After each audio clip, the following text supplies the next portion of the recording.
So how did we like Brightburn? Hey guys, before you get started, make sure you click that subscribe button. And if you don't ring that bell, you won't get any updates.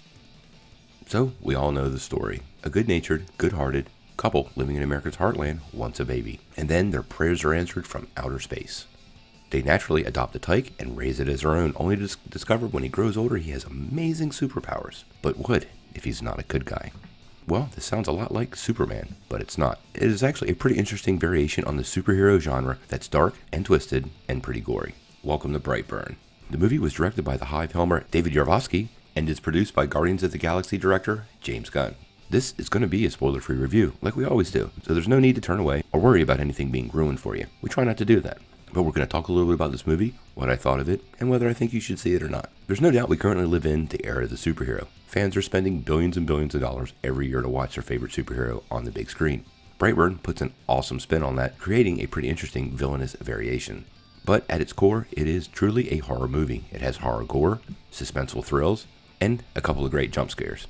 Basically, it's just trying to capitalize on the trend in superhero movies, all while piquing people's curiosity with an evil version of a well-known and beloved character. And I mean evil. Imagine living next to the worst possible 12-year-old with the powers of the Man of Steel. Oh gosh. This movie really doesn't have any star power, but the cast does a great job. The story is centered around the Breyer family. Elizabeth Banks plays the mother, Tori Brymer, and basically is the biggest star of the film and gives a decent performance, even by horror flick standards. Her husband is played by David Demon and fills in that Jonathan Kent style role.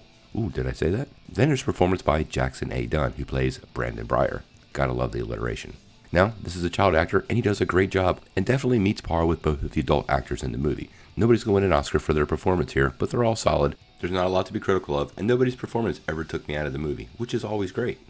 The movie was a lot of fun. If you're a fan of Superman or just superheroes, this movie was pretty much made for you. Like I said, it is a horror movie, and has lots of horror aspects, and should be approached as such. But it seems to have been tailored designed to fit into the niche of entertainment that we tend to enjoy. Probably the only major fault in the movie is it does move really fast. It's only about an hour and 20-some minutes long, and the first act flies by. Now, this probably is because we're all pretty familiar with the premise of the whole story, and we all know the superhero origin, so there wasn't really any need for a build-up. There's a lot of Superman references and teases, you see some red capes, and even some shots that totally remind you of Zack Snyder's recent Man of Steel film. The movie does have a couple of slow moments, and some of the scenes feel a little bland, but if you enjoy some gore, you'll be totally sucked into some of the action scenes. They are unnerving. The gore in this film is really graphic, so it's absolutely not for younger viewers. I think most people who like superhero movies will probably find it pretty enjoyable. You really can't close the whole thing out without mentioning the post-credit scene. And once again, I'm not going to spoil a lot, but you'll see some other faces that seem familiar, so don't leave too soon. This movie's probably going to get a sequel. The production budget for this movie was only $6 million, and on the first weekend it turned out almost 18 worldwide, meaning it's already made back all its costs and is now into the profitable zone. I think we're likely to see more of the Brightburn franchise in the future. I'm going to give this a 6 out of 10. Yeah, I know that's a little bit in the middle, but nothing's perfect, and it could use some improvement. For a low-budget, horror-style superhero film, I think you'll have a really good time, and it's probably worth your money to go check it out. Tell me what you think of the film in the comments below. If you like this video, make sure you press like below, click subscribe, and if you don't ring that bell, you won't get any updates. Peace.